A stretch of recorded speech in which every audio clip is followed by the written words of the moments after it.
El movimiento de la ruptura, que es un título que los críticos usaron para describir a la generación que empezamos a trabajar en los años 50. En ese momento, ese grupo de Galería Proteo compartía la escena con la Galería de Antonio Sousa, que creo que es donde estaba Manuel y Lilia, allí expuso por primera vez Toledo. Cuando empieza el movimiento de galerías, también fines de los 50, principios de los 60, pues nosotros vamos perteneciendo a diferentes galerías. Pues es decir, te vas, que si el dueño cree en lo que estás haciendo, le dices, oye, pues yo quiero exponer en tu galería y vas formando grupos. Había habido una exposición anterior, unos 4 o 5 años antes, en la Galería Price, donde es la primera exposición de pintura moderna mexicana que yo vi. Estaba Gironella, estaba Vladi, no sé, estaba Cuevas, era el antecedente de la Galería Proteo, que es donde yo expuse. Yo estaba en la Galería Antonio Sousa, en que también estaba Lilia Carrillo. Fuimos los dos jóvenes que entramos, con pintores ya reconocidos en aquel tiempo, como Guerzo, como Leonora Carrington, como Soriano, como Rufino Tamayo. Y además hablábamos de un lenguaje nuevo y una participación diferente del artista, ¿sí? Para no comprometer una serie de cosas ya ganadas. Nos metimos a hacer algo verdaderamente intenso, verdaderamente inventivo. En esas galerías, en esos se iban formando los grupos que iban haciendo esta vanguardia de los años 50, 60, que después nos pusieron el mote de ruptura. La ruptura empezó porque basta del maguey y de Diego Riveras y todo esto, y el muralismo. Estaba de salir del nacionalismo, y los jóvenes pues, buscábamos otros caminos, como todo joven busca la novedad, lo nuevo, lo que está en la actual. Entonces era como un actualizarnos en la cultura. Y de los que ya estábamos saliendo de Proteo de Antonio Sousa, pues nos integramos en la Galería de Juan Martín. De ahí viene precisamente el libro este que usted traía en las manos, que se llama 8 pintores mexicanos. 9 pintores, 9. Sí, trabajamos contra alguien, ¿no? ¿Quién era ese contra? Los epígonos de Rivera, Orozco y Siqueiros. La idea fue de Juan Martín y él se lo encargó a Juan. Y estaba centrado en su galería porque, por ejemplo, ahí no estaba Cuevas, al que Juan admiraba mucho. Desde los años 50 ya estábamos de alguna manera fuera del contexto de la Escuela Mexicana de Pintura.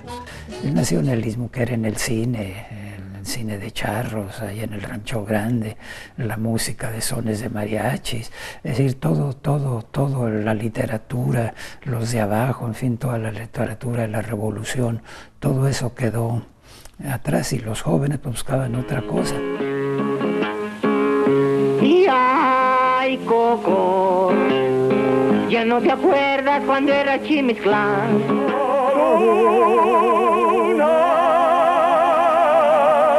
Mirada de tan lindos ojos, estrellas y flores parecen enojo. Yo tuve un maestro en los años 50, específicamente en 1957, que era un profesor norteamericano llamado Gordon Jones, por cierto, papá de Rebecca Jones. Y entonces abrió su escuela, en esa época todavía no había nacido Rebeca. Entonces abrió una escuela de diseño gráfico, que fue lo que yo estudié. No, nosotros queríamos acabar con la pintura esta de Indits y Gorrits. Y trajo lo que estaba surgiendo en ese momento, que era el pop art, que ya de alguna manera todavía había un vínculo entre los artistas pop, como Robert Rauschenberg o como Jasper Jones, ¿no? Que aunque eran artistas pop tenían mucho del abstraccionismo, sobre todo el abstraccionismo norteamericano. Y quizá el único punto de contacto que teníamos es que no, independientemente de la obra de Siqueiros, que es importante, pero su frase "no hay más ruta que la nuestra", pues creo que nos unía. Fueron años de lucha, ¿no? De lucha entre generaciones. La obra de arte es un agente capaz de producir determinados fenómenos fisiológicos perfectamente precisos, o sea, secreciones glandulares, notablemente de la glándula suprarrenal, que proporcionan al organismo humano elementos tan necesarios para la vida humana como pueden ser los elementos que el aparato digestivo extrae de lo que se ingiere por el fenómeno de la ingestión. De manera que en realidad el arte es una necesidad vital para el ser humano. No quiere decir esto que estoy diciendo que Diego Rivera, Orozco y Siqueiros fueran malos. No, sino que simplemente la vigencia de su lenguaje ya no correspondía mucho a las circunstancias nacionales. Entonces ahí coincidimos muchos en los años 50, ¿sí? De irnos más hacia una expresión más abstracta, en el sentido de no estar comprometidos ni con los productos ni con las ideologías, ¿no? No estábamos solos, había un gran movimiento literario, era Juan García Ponce, Juan Vicente Melo, Salvador Elizondo, Carlos Fuentes, Elena Poniatowska, y enseguida dos un poquito más jóvenes, pero muy importantes, José Emilio Pacheco y Carlos Monsiváis. Apareció, por ejemplo, la región más transparente de Fuentes.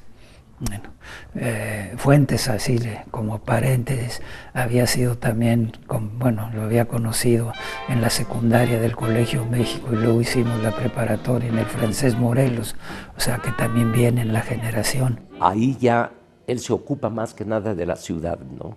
La Ciudad de México, los personajes de la Ciudad de México. Y la literatura anterior era más que nada de tipo indigenista, como era la pintura también.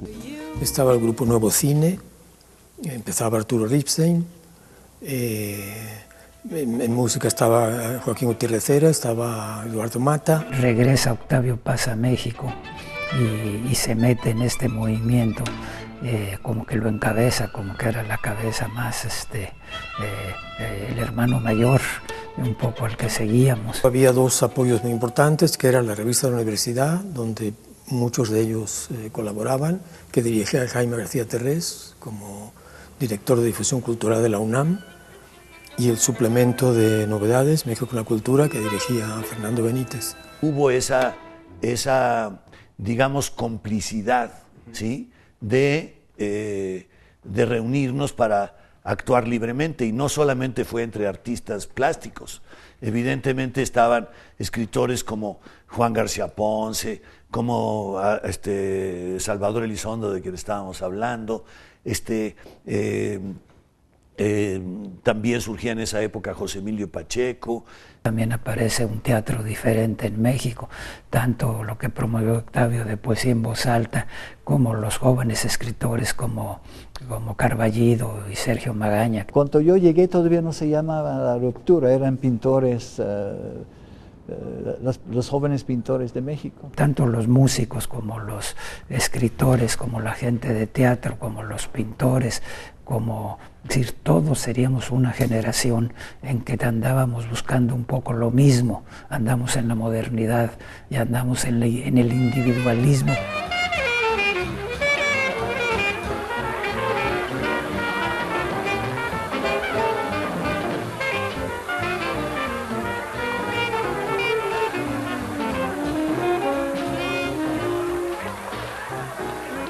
Y a partir de una reunión en lo que surgía entonces con el nombre de la Zona Rosa, pues ahí nos encontrábamos y de ahí surgían proyectos. Fuimos como una familia durante años, a la época donde cada noche había una fiesta en México entre los artistas. Lo extraordinario de esa época era precisamente el que cada quien se expresara con esa libertad. Los verdaderamente alivianados y buena onda, así que yo estimé por esa postura, pues fueron Felgueres, Rojo, Cohen, a quién más recuerdo de esa época, a Ramírez, al pintor Ramírez, a Cebes Navarro, que también muchos les llamaron la mafia en la zona rosa, parte de la mafia cultural de México.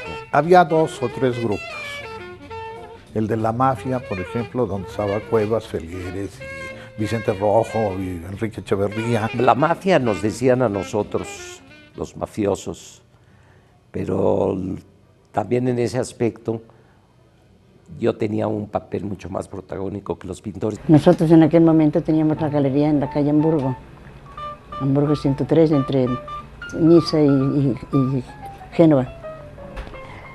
Y todos empezaron a juntarse ahí. Es un movimiento de los años 60, 50, 60, de esta generación, que yo creo que hasta la fecha no se le ha estudiado lo que realmente merecería. Pero dentro de la mafia no había muchos pintores, eran más bien escritores o gente de teatro, ¿no?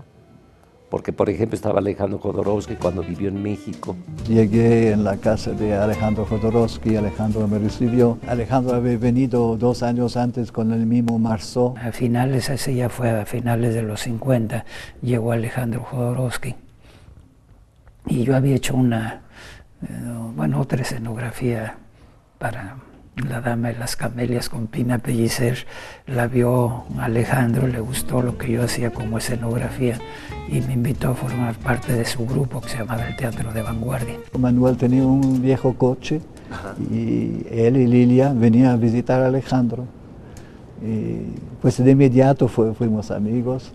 Manuel era muy activo y hacía escenarios para Alejandro. El primer Alejandro y el bueno, porque luego se ha convertido en una cosa rara. Y en el Teatro de Vanguardia, pues entre otras de las muchas obras, presentábamos lo más moderno, lo último, a Beckett, a Ionesco, en fin.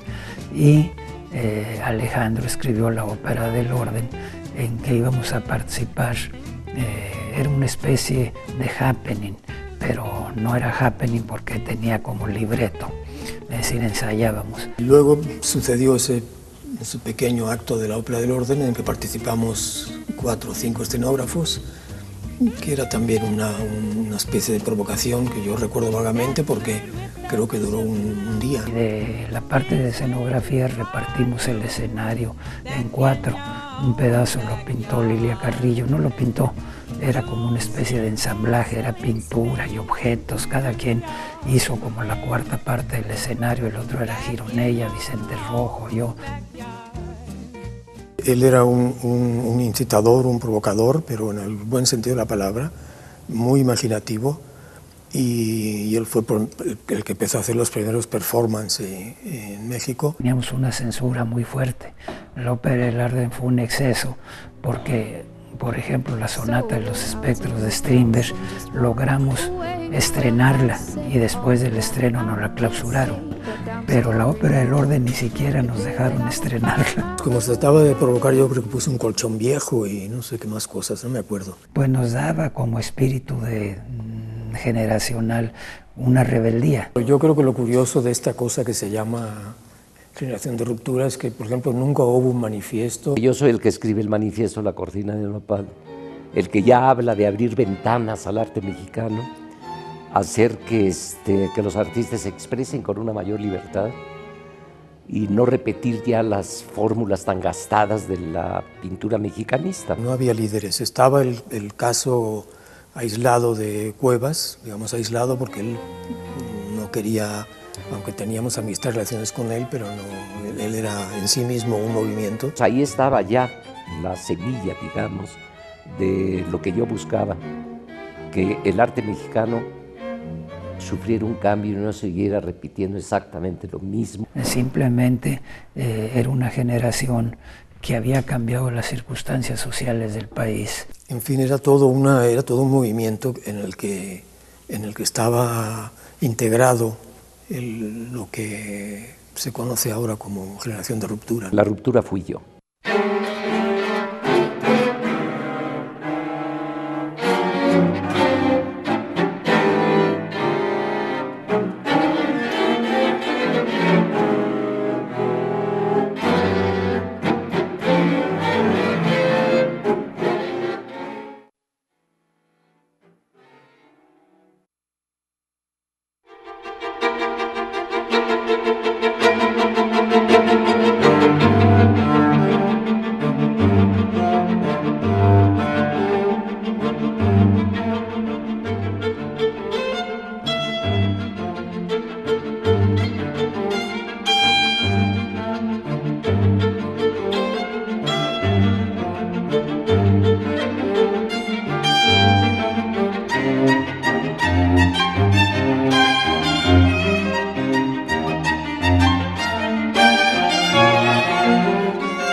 Dentro de la ruptura había dos tendencias plásticas. El abstraccionismo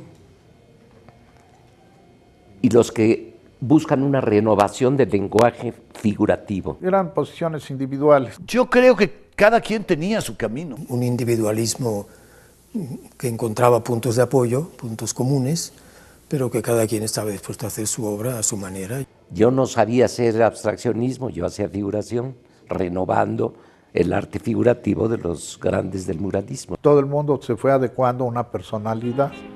Gentes que se quedaron totalmente en el abstracto, gentes que le han seguido luchando a la figuración. Felgueres, Vicente Rojo, el mismo Echeverría, Enrique Echeverría, que era un magnífico artista, Lidia Carrillo, en fin, todos ellos van al abstraccionismo, hacen abstraccionismo, incluso continúan fieles a esta tendencia plástica. Y estábamos algunos que fuimos abstractos, pero estaba Gironella, estaba Cuevas, estaba Vladi, estaba Enrique Echeverría, que todos eran figurativos. Alberto Gironella ganó en 1959 el primer premio en la Bienal de París. Su arte está cargado de significaciones sociales e históricas que se aunan a los valores puramente estéticos.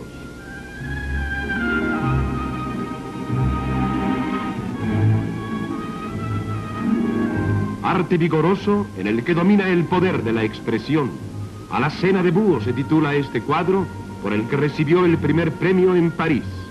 Así trabaja y así crea Alberto Gironella, pintor joven, pero en plena madurez artística. No teníamos compromisos políticos. Cada quien sostenía su convicción en ese sentido. ¿Qué piensan de la guerra de Vietnam? ¿Por quién me toma? Bueno, pues lo clásico, ¿no? Que es una guerra tonta, que no debe haber intervención en ningún país y que arriba la autodeterminación de los pueblos. ¿Qué piensa de las píldoras para el control de la natalidad? Pues yo pienso que es una muy buena medida.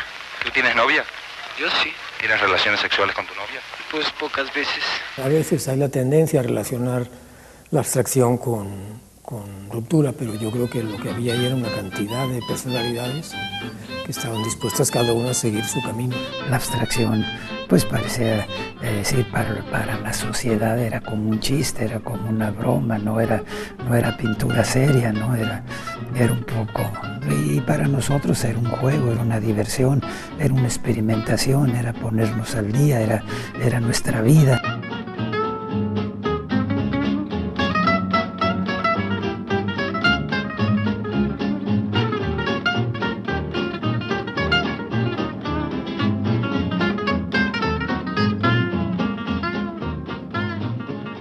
Yo ya había hecho, un año antes del movimiento estudiantil, yo hice el mural efímero. En 68 lo que hay es pues sí, puede haber habido una división entre los que apoyaron al movimiento estudiantil y quienes no lo apoyaban. Pero casualmente todos nosotros, todos éramos amigos, todos estábamos con el movimiento estudiantil.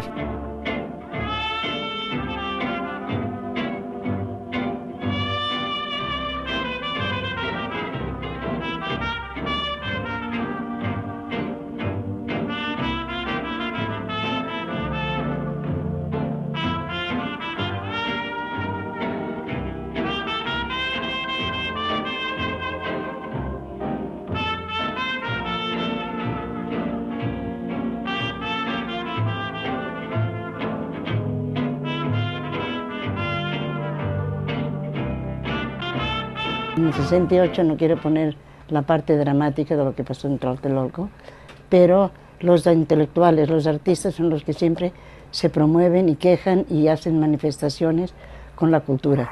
El orden, la disciplina y la combatividad ha quedado visible para todos. El silencio en que hemos marchado es nuestro fuerte grito de protesta. Este silencio es mucho más elocuente que las palabras violentadas ayer por las bayonetas. El mural efímero era más que nada como el tiro de gracia al muralismo mexicano.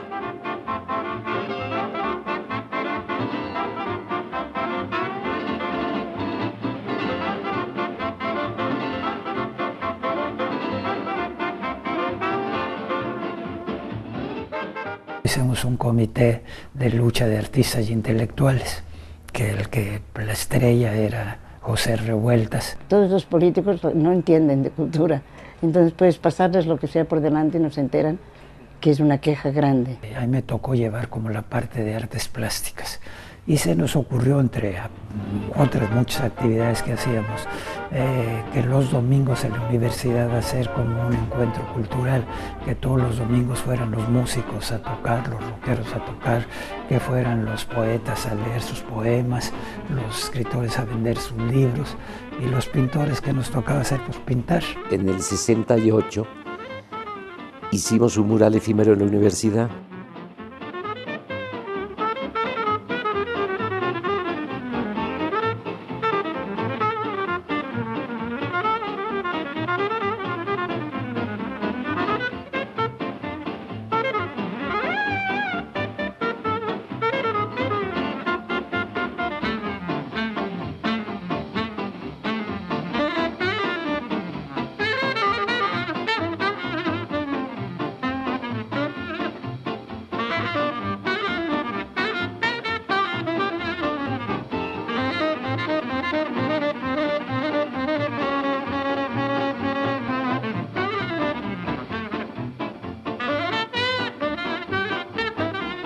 Pues había una escultura de Miguel Alemán que le habían volado la cabeza ya tiempo atrás y estaba cubierta con unas grandes láminas como de 20 metros de alto, de lámina canalada, era un cubo.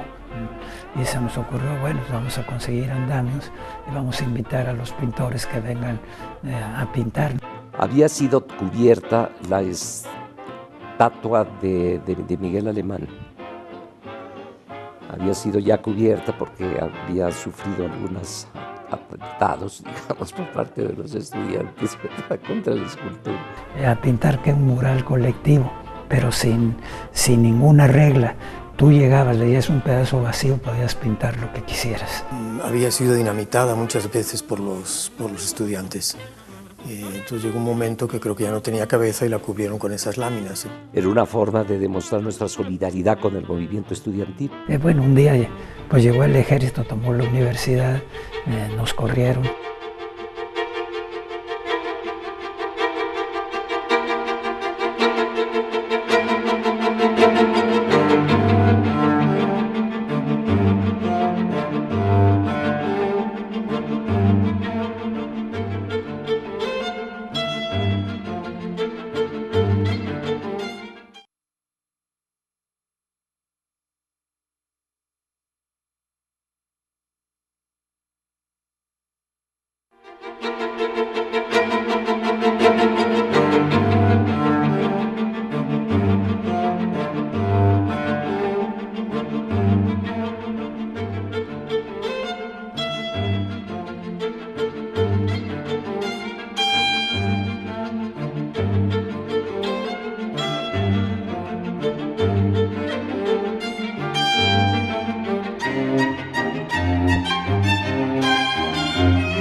Pero el caso es que a todo eso vino 68, vino el movimiento estudiantil y todas las propuestas que hubo para el Salón Independiente se tuvieron que abrir y más bien hacer una cosa entonces favorable al movimiento.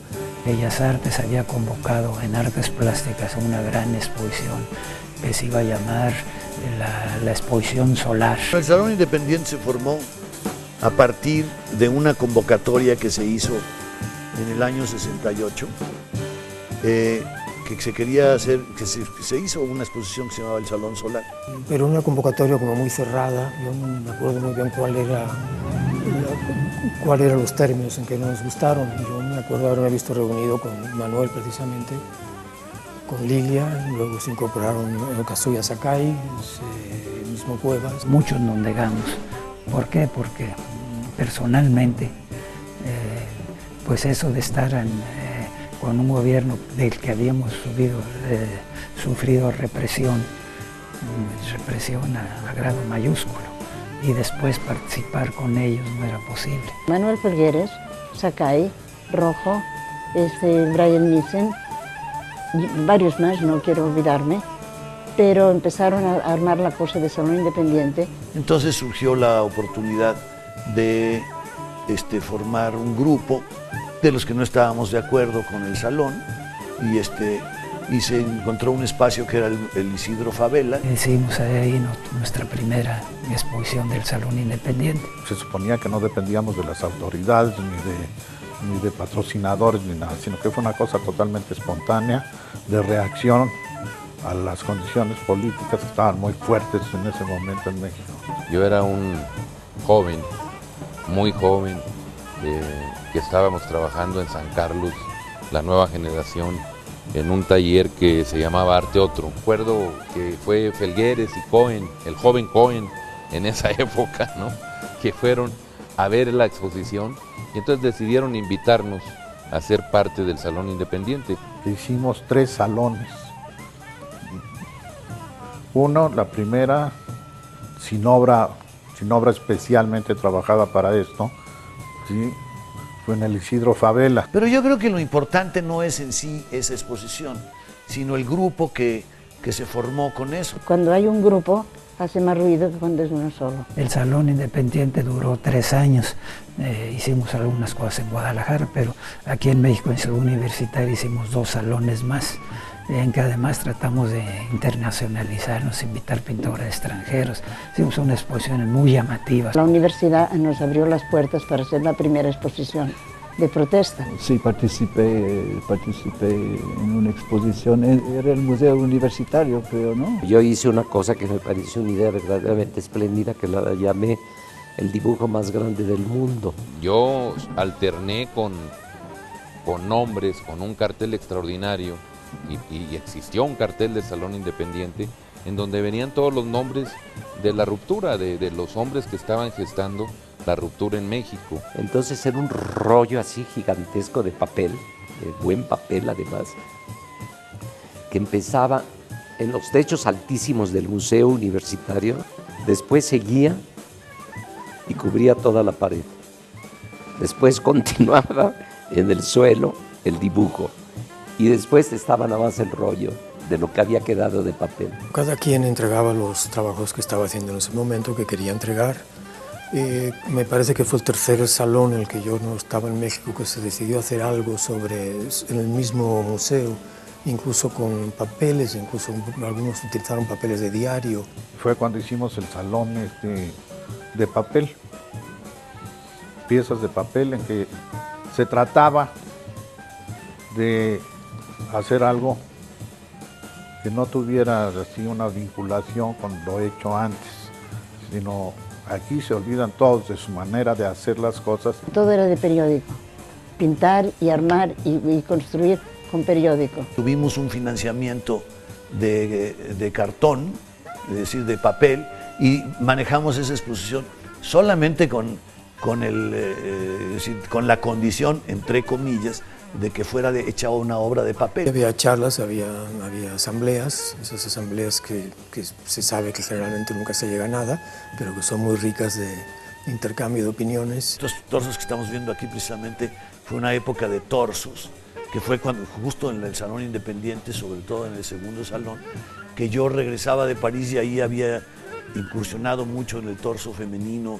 Algunas de estas piezas son similares a las que se expusieron en el salón. Lo que había sí era una emotiva participación, realmente serio. Fue un collage que hicimos de la obra, una parte de la obra de Sebastián conmigo, que él había puesto una gota de sangre que caía sobre unos periódicos. Entonces yo hice el entorno de todo esto. Una instalación de protesta por la época en que vivíamos, una instalación con Arnaldo Cohen, que era por ahí han de andar las fotos, era un depósito con tinta roja, goteando sobre todos los periódicos de la época, que eran puras escenas pues, sangrientas, porque era México 68. Las primeras instalaciones en México fueron esas. Y después, como siempre pasa, por grillas internas decidimos que el salón se acababa.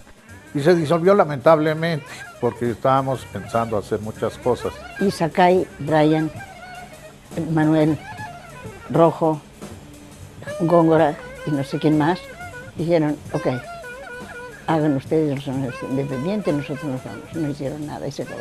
Y era donde se filtraban un montón de gente que no tenían nada que hacer en eso. El conjunto del salón apoyó muchísimo todo esto. Ya ha dejado escuela, ya ha dejado una gran admiración a todos los jóvenes. Hubiera sido también extraordinario que se hicieran más exhibiciones del Salón Independiente, porque eso marcaba como un corte de la producción nacional y de sus artistas, ¿no? De sus mejores artistas. El juego, el valor o el papel de los artistas mismos del Salón Independiente es que cada quien quería hacer su obra.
Fernando Gamboa no estaba en Bellas Artes, pero siempre estaba metido en el arte, siempre estaba con conexión con todo.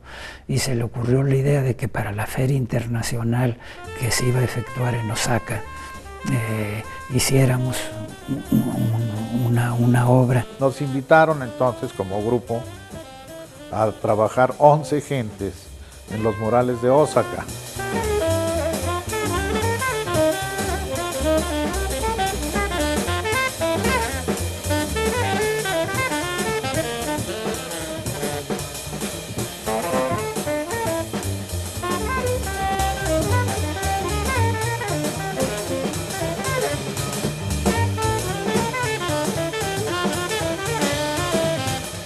Se le ocurrió a Gamboa que se iban a hacer murales piso-techo y uno junto a otro. Y nos dio a cada uno, es decir, nos sugirió que pudiéramos abordar un tema para tener ese tema que en esa época era sobre la violencia.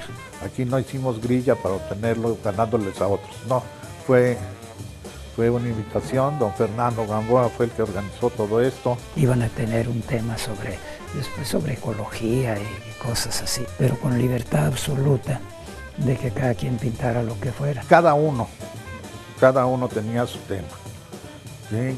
El agua y la condición del aire y la condición política. Y se hizo en una fábrica que nos prestaron una gran maqueta a tamaño natural de lo que iba a ser la entrada al pabellón de México. En una fábrica de un hermano, Carlos, de García Ponce. Calculó él cuántos pintores cabían, mandó a hacer las telas a un telar porque es un tamaño muy grande, las montó en este lugar, nos llevó botes de pintura, de acrílico, pinceles, y en esa fábrica empezamos a reunirnos los que fuimos invitados, que fuimos 11.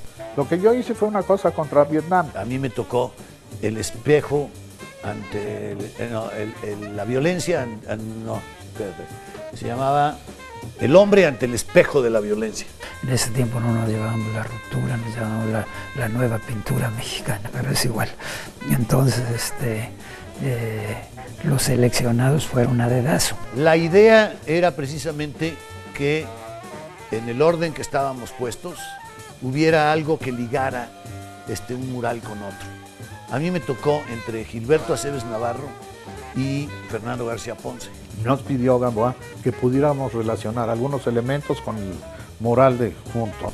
Gamboa nos dijo, ¿quieres hacer esto? No hay pago, y un pago simbólico, nos dieron 15,000 pesos, que serían como $1,500. Entre Fernando y yo sí encontramos una serie de ligas, digamos que meramente de puntos de partida, un poco como se manejó con el juego de los cadáveres exquisitos del surrealismo. Entonces era un lío, porque, bueno, ya emparejé esta rayota que estoy haciendo aquí, ya la emparejé con otra mancha que está haciendo Arnaldo Cohen. Y había que hacerlo en un mes. Y empezamos a vernos todos los días, todo el grupo ahí. A veces hacíamos fogata para hacer comida como albañiles, llevaban cosas, nos divertíamos como locos. Era más bien un día de campo aquello, ¿no? Todos estábamos trabajando allí, nos íbamos a comer al mercado, por ejemplo, regresábamos, seguíamos pintando hasta en la noche. Y en el transcurso de la tarde pues llegaban los invitados, ven a ver lo que estamos haciendo. Yo creo que el haber estado juntos, es decir, ese vínculo de respeto del trabajo de unos por los otros fue fantástico. La cosa es como una gran U invertida. En la primera pata de eso estoy yo, hago descargo de las entrada y salida, porque la entrada fue Corsas y la salida fue Peirí. Y ya en el corredor, el primero, estaba yo. Luego Cohen, luego García Ponce ya en la parte de atrás y Vlad. Gilberto Aceves Navarro traía muchos alumnos suyos y era sorprendente lo que hizo, porque Gilberto en un momento dado podía con sus ayudantes pintar un mural en un día. Después de Vlad seguía Felgueres y seguía ¿cómo se llama? Brian Nissen. Y enfrente estaba por la parte de atrás von Gunten, y en esta parte, entrando a la derecha, ¿cómo se llama? ¿Quién era? Lilia Carrillo. Entonces decía, ahora voy a pintar un mural a la Orozco, ¿no? Y hacía una serie de alusiones, y al otro día decía, no, mejor a la... Y entonces debajo de ese mural de Gilberto hay, creo que por lo menos dos partes que habría que sacar como varios murales de ahí. La resolución de la puerta de entrada, que tenía allí unos nichitos y una cosa, fue encomendada a ¿cómo se llama? A Corsas.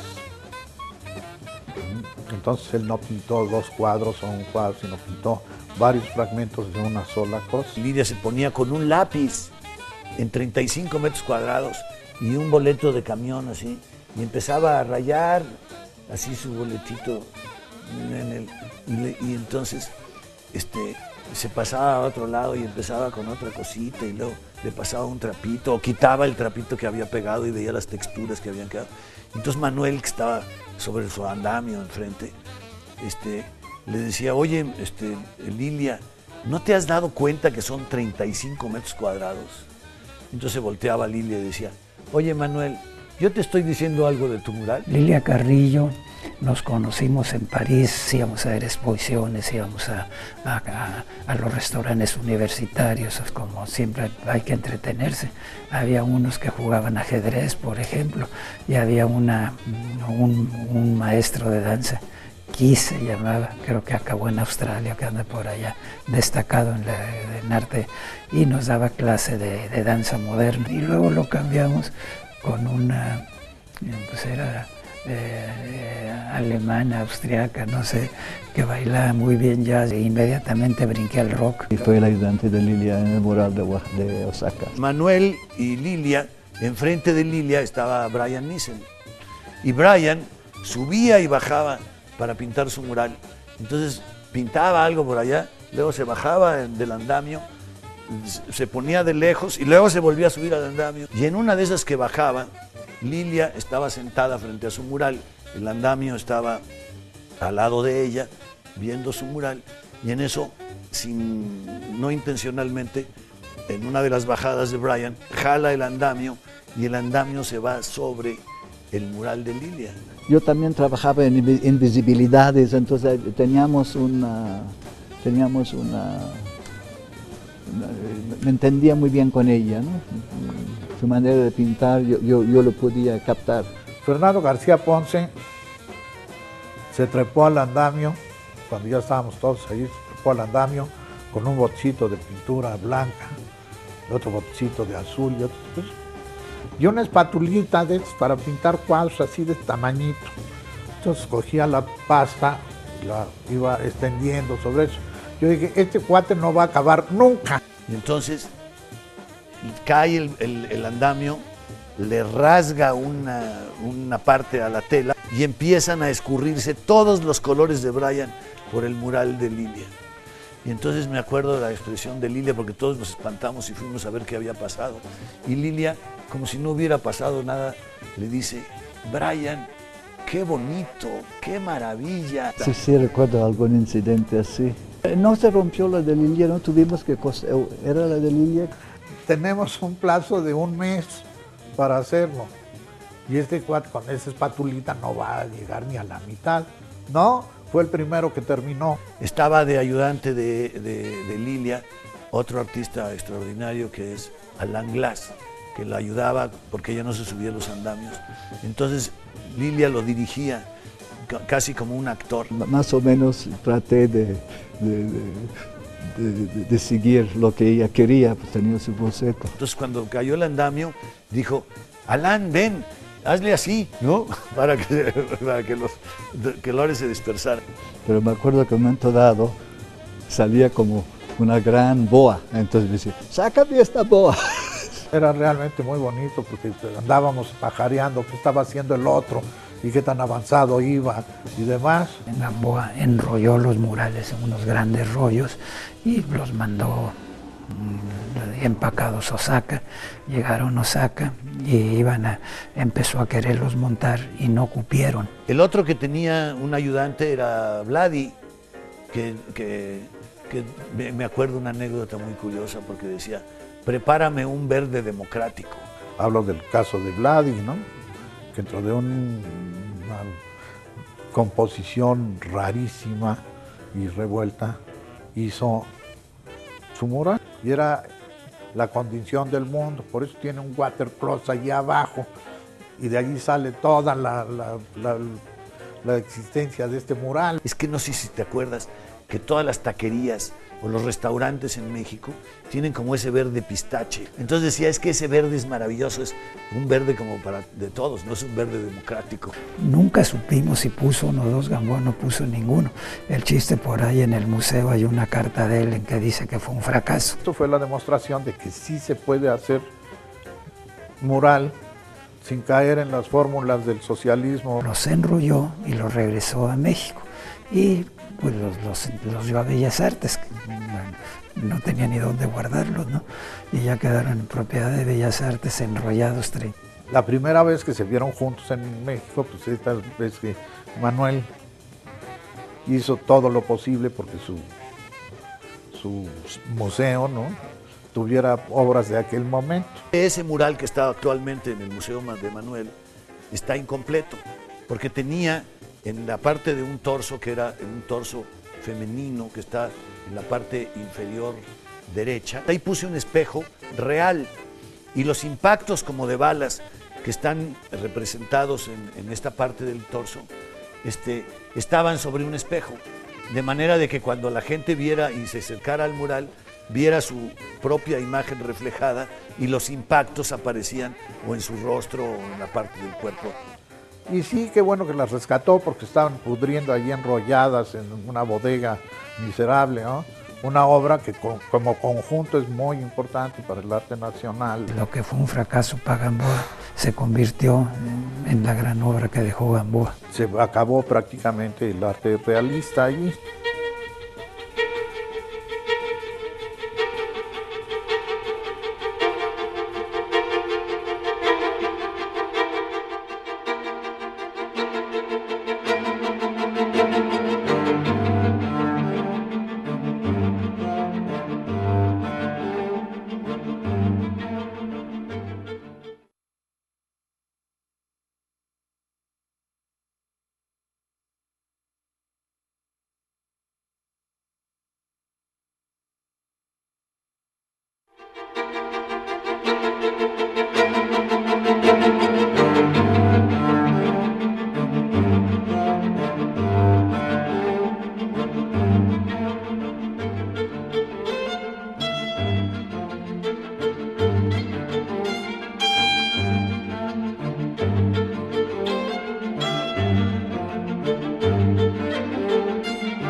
Todos ellos se habían empezado bastante antes que yo y de alguna manera, aunque, bueno, ni lo saben ni lo reconocen, pero pues fueron mis maestros. Había 3 gentes allí en la Esmeralda que nos provocaban más cosas. Uno era Pedro Coronel, el otro era Juan Soriano, y luego, representadas por Felgueres, todas las experimentaciones posibles. Felgueres es un hombre inteligente. Pues así fue. Sí hubo una identificación y hubo una espléndida amistad. Yo creo que hace 50 años y un mes que nos conocemos.